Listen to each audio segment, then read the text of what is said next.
Hello everybody, and welcome back to yet another album review on this channel on the interwebs. My name is Zero, and in today's review, I'm going to be talking about the debut studio album by Aries, a California-based singer, rapper, producer, YouTuber, and overall man of many talents. This first studio album is called Welcome Home and was released in April of 2019. Welcome Home is an album that is considered to be the fan favorite of the majority of Aries' fan base, thanks to its abundance of dark, heavy emo trap beats that Aries produced himself, iconic, depressing lyrics that are easily quotable, and an overall unique and inventive sound that feels very innovative and surprising to the ears compared to other artists that were eating good off of the emo rap plate too, such as Juice WRLD and even Lil Peep. Some might argue that this album's sound feels too inspired compared to Aries' sophomore album, Believe in Me Who Believes in You, but some of the tracks and production choices on this thing really don't remind me or make me think of other artists, which is a big achievement in modern music nowadays. He puts together very unique melodies that bode super well with the tone of each track, and on top of that, even more emotive lyrics. Aries definitely puts a ton of passion into every song, even the ones that don't work all that well for me, which is very far and few in between.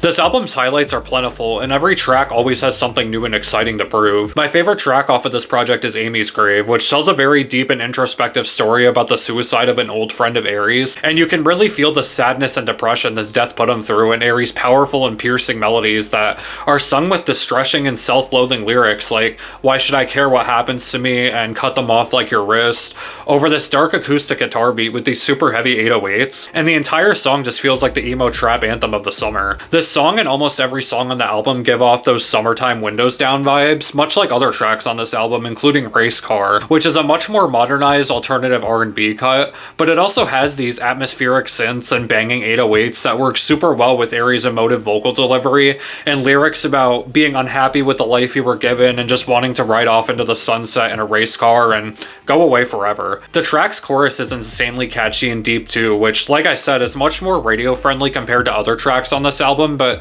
that doesn't necessarily take away from its value. Sayonara is another heavy 808 having emo trap banger, which feels much more inspired by Aries' hip-hop roots, especially on like songs like Dead Man's Wonderland and Blossom, as it has this sing-rap chorus featuring some smooth and laid-back flow over this distorted synth that repeats throughout the song. I also love the writing on this track, as it features some really clever and interesting lines such as "How you drown outside water" and "We work it out at night, that's a grave shift," which, like I said, all feel very inspired by Aries' rap roots. I'd say maybe the only tracks on this album that don't really resonate with me all that much are two of the tracks, the first one being DEITY, which features melodies that feel very dated and don't hold up all that well compared to this album's other cuts, and I feel like it was kind of a failed attempt to be a more raw and aggressive cut, thanks to Aries' inspiration by artists such as Linkin Park and Slipknot. I also wasn't really a huge fan of the closing track Home, which is a good track on its own, but feels very anticlimactic as a closer. The song kind of has this interlude feel to it rather than a closer feel, and while it does feature those emotional and powerful vocals and bars that might resonate with a more vulnerable audience, it just ends up feeling sort of samey in the end.